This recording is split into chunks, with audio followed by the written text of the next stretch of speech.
What is going on, my family? Your homeboy Demetrius is back with another Tekken 8 video. Here in this video here, we are going to talk about the best Tekken player in the world, and that is Arslan Ash. Lately, Arslan Ash has been doing a lot of ranting when it comes to Tekken 8. I know he said something about, he was actually thinking about spending more time with KOF than Tekken 8, although I don't believe him because, Tekken 8 is basically like his grand scheme. You feel what I'm saying? He's still somewhat successful. Like, his tournament performances are here and there. But at the end of the day, like I said, Tekken 8 is just one of those games. Nobody is going to dominate this fighting game when it comes to the pro scene, when it comes to TWT and stuff like that. Tekken 8 is not going to be that game where someone's going to dominate like Arslan Ash did in Tekken 7. But I have gone on record by saying I still believe that Arslan Ash, at the end of the day, when Tekken 8's tenure comes to an end, Arslan Ash will have the most accomplishments and accolade when it comes to Tekken 8.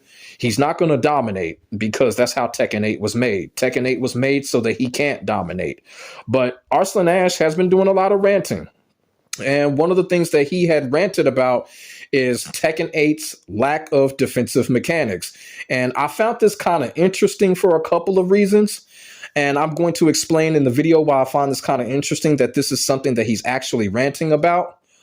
And the thing about it is, when it comes to Tekken 8, and when it comes to the whole defensive philosophy of Tekken 8, I've gone on record by saying that the issue that I have with Tekken 8 and the whole defense thing is the neutral block. I just kind of feel like Bandai Namco has made it to where if you neutral block too much, you're going to get punished and you're going to get hit. You're going to get chip damaged. And that is my issue with Tekken 8.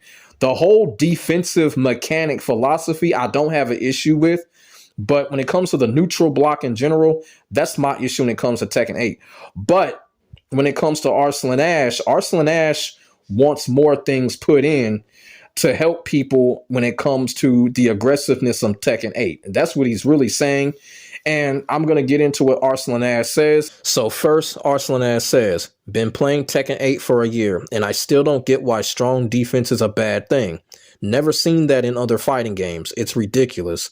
Give us some defensive options, please. Then he goes on by saying, seriously considering playing KOF again after watching SCS. At least you can block in that game. Oh, man. So that is Arslan Ash right there ranting about Tekken 8's defensive options, or lack thereof, as he believes. I'm going to tell y'all something. I may surprise a lot of people in what I'm about to say, because everybody knows that I've been defending Arslan Ash, and I will continue to defend Arslan Ash. I still think he's the best Tekken player in the world, but I'm going to have to disagree with Arslan Ash on this one. I think Arslan Ash is wrong, and I think Arslan Ash takes a L on this one. And I'm going to explain in detail and in depth on what I mean by why I feel like Arslan Ash is taking the L on this one. Now, when it comes to Tekken 8, y'all know how the saying goes, a good defense is a greater offense, okay? And I kind of feel like that's what it is when it comes to Tekken 8 and the whole defensive philosophies. Tekken 8, what you have to do when it comes to defensive mechanics or defensive philosophy, you have to use the game's most powerful offensive tools. The game's most powerful offensive tools, they are your defensive mechanics. And what I'm talking about is Rage Art, Heat Engage, and Power Crush. Those are your top 3 most powerful offensive moves. And I feel like those are your defensive mechanics. And I'm going to explain one by one. And I'm going to start with the Rage Art. And we already know when it comes to the Rage Art, the reason that the Rage Art is a defensive mechanic, because once your opponent is in rage, the aggressiveness stops. The Rage Art makes you respect it, and it makes you play defense. And as a matter of fact, it forces you to respect, you know what I'm saying, whatever's coming. And whatever is coming, you have to play defense. So when you're in rage, you have to use that to your advantage, because you already know that your opponent is going to back off despite whatever life lead, and they're going to play defense, and they're going to try to make you, bring out that Rage Art. They're going to defend until you press that Rage Art. So the rage art is a defensive mechanic right there. You can use it to your advantage if you have the patience for it. And if your opponent is in rage, of course, you're going to have to fall back because you're going to have to respect it because you don't want to get hit with a rage art after you've been whooping your opponent's ass and then the match gets turned around. So the rage art right there by itself is a defensive mechanic.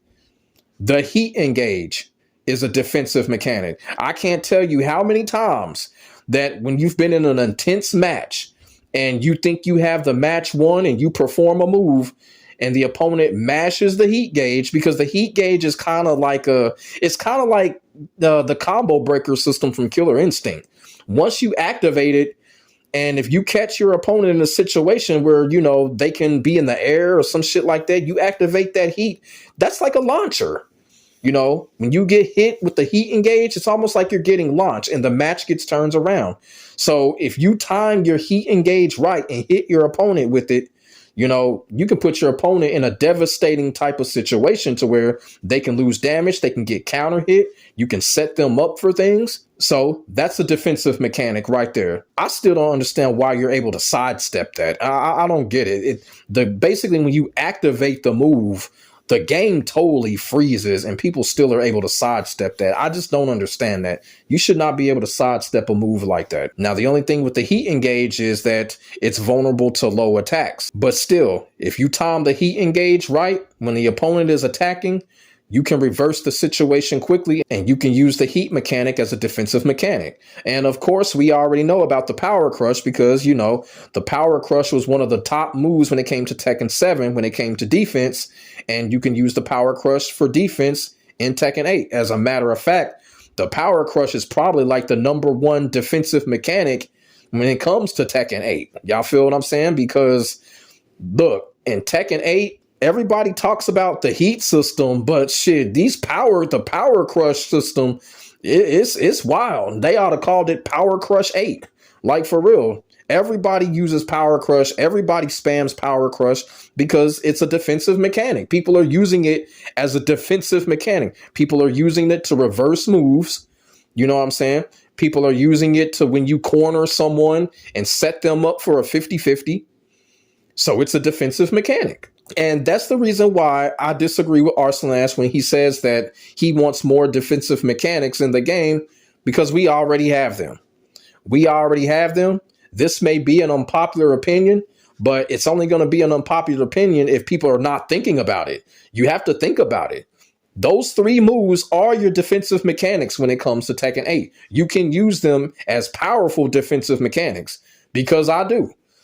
You know, the power crush, and of course the heat engage. You feel what I'm saying? Now, when it comes to the rage art, you know, the rage art is one of those, you know, like I said, just like the heat engage, if you catch somebody, time it well, there you go. You're using that as a defensive mechanic. So, like I said, I disagree with Arslan on that. I feel like Tekken 8 does have plenty of defensive mechanics. And like I said, a good defense is a greater offense. And Tekken 8, these powerful offensive moves, you have to use them as defensive mechanics. You feel what I'm saying?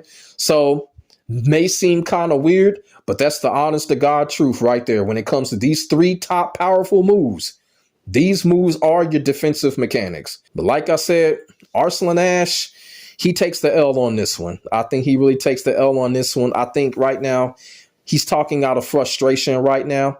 And then another thing, too, when it comes to Arslan, he's ranting about the lack of defensive mechanics, but his main character is Nina Williams. Nina Williams has reversals. So I don't understand why Arslan is ranting about defensive mechanics when Nina Williams has reversal mechanics. So I don't understand that. I don't understand it. Like I said, I think that's coming from a place of frustration when it comes to Arslan. Arslan is wrong on this one. You know, as an Arslan fan, I have to admit that he's wrong, and I have to admit he takes the L on this one, in my opinion.